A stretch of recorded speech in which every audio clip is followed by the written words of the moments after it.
The weird side hustles people do for money. Alright guys, today I want to share with you a few things I used to do when I was broke, when I needed money. Some of the things I'm going to mention are more of a side hustle, and some of these are more like one-off things that you can do for a quick cash injection. I've done so many videos calling people's jobs horrible, so in this video I'm giving back to the people that I've roasted. Alright, to kick things off, if you need cash right now, go see if you have any old video games that are collecting dust, because you can sell those on Facebook Marketplace and they'll move pretty fast. Or if you have the disc and box for any old games that you're currently playing,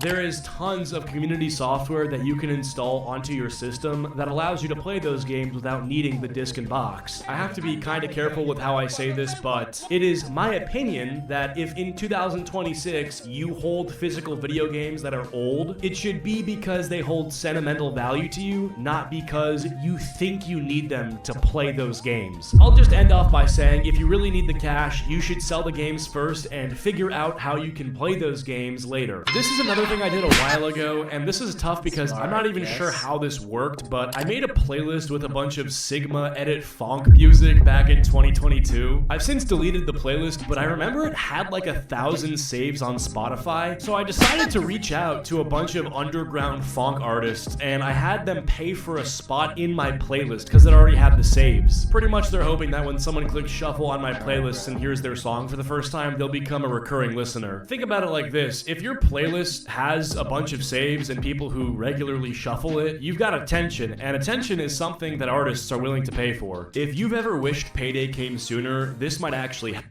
I know this is still a method because I just checked on this White Girl Bangers playlist on Spotify. This has 595,000 saves, right? And if you look, you can see that there's different people adding songs to the playlist. So there's the original guy whose playlist it is named Fake Lenny, and then there's this other guy named Scuba who has been adding songs to the playlist as well. The difference is this guy Fake Lenny adds actual classic white girl pop songs, and the guy Scuba adds random songs nobody's ever heard of, and then Baby No Money. So the playlist obviously got super popular, and then someone found this guy Fake Lenny, contacted him and said, yo, like, we want to represent a bunch of artists who want to pay for promotion. This guy said, oh yeah, of course, I made a playlist for no one to listen to. Now it has 500,000 listeners and I can make money? Yeah, sure. So yeah, I don't know how the Spotify playlist algorithm works, like how a playlist gets recommended to people or how to get saves on a playlist, but I just got lucky that one time and it ended up working out for me. I made like $200. I sold like 4 playlist spots at $50 a pop. But if you can figure out how this works, I feel like you could be making a lot of money. Like, dude, for 500,000 saves on a playlist, bro, these artists like Baby No Money are probably paying like $1,000 a week to stay on the playlist. Moving on to more of a side hustle, and I think I'll just go back and forth between quick cash grab and side hustle. So you just find local businesses with outdated websites or no website at all and offer to redesign one or build one for them. Once you close the deal, you just outsource the actual design and development to some guy who knows how to build a fucking website. I don't know how to build a website. While you manage the project, like if you charge the client $2,000 and hire a developer for $1,200, you just keep the difference. And you know, you're not getting paid because you're the one writing the code. You're getting paid because you found the client, sold the project, and delivered a finished product. The best part about this is if you can replicate it, it can be serious income. Now, I wasn't able to do that. I got 3 people in my lifetime as clients, but I made like $1,500 when I was very young, and it was a great experience. This method might be somewhat patched. So I was doing this maybe like 7 years ago, and every year since then, more and more local businesses have modernized, and there's more and more people trying to sell them website building, but this time they're trying to build it themselves with AI and not outsourcing. You can still definitely do it. It's just harder to find clients because I feel like those who haven't modernized are probably not even interested. But if you can find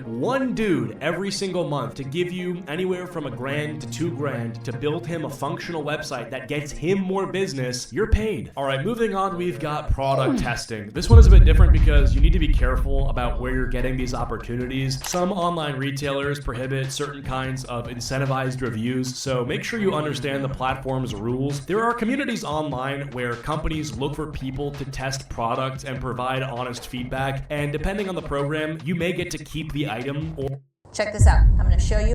or be reimbursed for it. Where this crosses the line is when a company expects or requires a 5-star review in exchange for compensation. At that point, you're not like writing an honest review for the product, you're pretty much being rewarded for influencing its rating. Look, personally, I've received products through testing programs that I genuinely liked. For example, this keyboard that I'm using right now came from one of those opportunities, and I've been using it for 2 years because I actually think it's a great keyboard. If I didn't like it, I wouldn't recommend it. A lot of these products are actually pretty good. They're just from smaller brands and they don't have much exposure yet. So if you find something you think you genuinely use, you can participate in a legitimate product testing program, leave an honest review, and depending on the program, you probably can get refunded and get to keep the product. So if you end up loving it, awesome, you just got something useful for little or no cost. Or if you don't want it, slash you need the money, then you just sell it to someone else. All right, next up for quick cash, we have the sportsbook method. I'm not promoting gambling. If I ever were to promote gambling, trust me, I'd be getting paid. And if I ever promote some gambling company, it's because I need the money, not because I want you guys to gamble. But depending on your state and where you live, there's a bunch of bonuses that new players can get once they sign up for different sports books. A lot of them are something like deposit $5 and get $200 in free bonus bets. You just have to be super careful with it because they want you to get addicted when you're betting the free money they give you, so that way in the long term they can win it back. And clearly this works, otherwise they wouldn't be doing it. But if you bet your $5 and get $200 in free bonus bets, just spread out the $200 across maybe 5 different bets or 10 different bets. Usually that's what they'll do. They'll give you like $10, $20 bets that you can play. For every single bet, just bet on the favorite. Don't even think about it. And whatever amount you're left with, just withdraw it to your bank and close your account. And rinse and repeat for every sportsbook that has this offer. I did this one recently myself, not because I needed the bread, but more so to see if it was even possible. It is possible, but like I said, you have to be so careful because like with the 200 bets, you have to literally bet them yourself before whatever you win can be withdrawn. And so they're hoping that like in the process of betting them, you lose some, you win some, and then you continue to want to win more and then end up losing in the long term. So no matter what you end up with out of the 200 bucks in free bonus bets, just withdraw it to your bank without even thinking because that's money you didn't have before doing this. Yeah, just don't let people convince you that because it came from a promotion, it somehow isn't real. Like house money is still real money. If it pays your rent, buys your groceries, or fills up your gas tank, I promise your landlord and the gas station aren't asking where it came from. All right, next up, we've got credit card sign-up bonuses. Now, credit cards are so desperate for new customers that they will give you money just for opening an account. With credit cards, they're pretty much just hoping that they'll make back the money they give you in cash back or sign-up bonuses in interest eventually. So I wouldn't recommend doing this if you are inclined to spend money that you don't have. But if you're good with your money and you're disciplined, there are some great offers that you can access. Amazon's got a pretty good one. God, I cannot believe I'm not sponsored right now. I should be for what I'm about to say. If you're eligible to open an Amazon Visa card, they'll give you $200 in gift card credit pretty much instantly if you're approved. The downside is you can't cash this out, so it's not like you can use this and put it toward rent. If you have a friend, you might be able to ask them for $200 cash and in exchange, like give them the login to your Amazon that has all the money on it. But yeah, I don't know. Most people prefer to have money that they can spend anywhere, not just on Amazon. But you can still buy essentials on Amazon. So if you need money for food, like yeah, you could do this. Almost and just order your food on Amazon or anything else on Amazon. This offer is really good because you don't even need to spend money on the card once you're approved. They just give you the 200 bucks. So when they send the card, bro, just like cut it up and throw it in the garbage. I mean, unless you really want to use it and use the perks, then go for it. But what I did was I got the card, threw it away immediately, and then I forgot that I even got the 200 bucks. So I tried to reapply for the 200 bucks. Then I remembered I did this already, and then I closed the account. Anyway, that's gonna be it for this video. Sorry, this was super disorganized. W video.